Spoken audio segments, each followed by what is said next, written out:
اعوذ باللہ من الشیطان الرجیم بسم اللہ الرحمن الرحیم۔ تعلیم الاسلام کا دوسرا حصہ اور پیج نمبر اس کے 15 ہے اور ہے وضو کا بیان۔ سوال، وضو کسے کہتے ہیں؟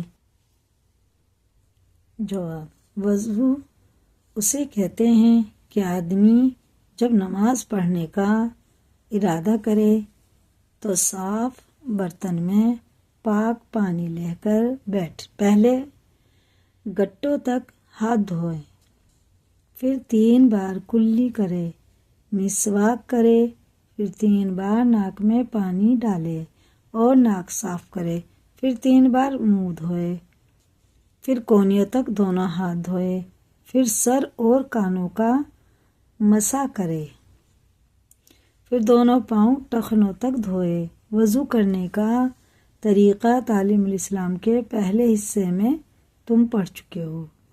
سوال، وضو میں کیا یہ سب باتیں ضروری ہیں؟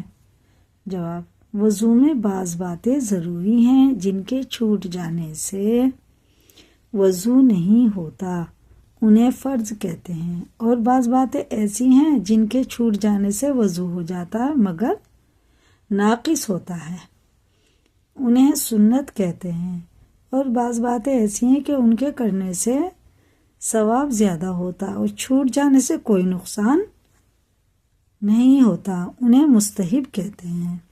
سوال، وضو میں فرض کتنے ہیں؟ جواب، وضو میں 4 فرض ہیں۔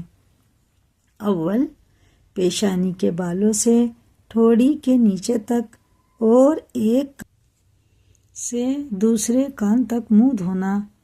دوسرے، دونوں ہاتھوں کو کونیوں سمیت دھونا۔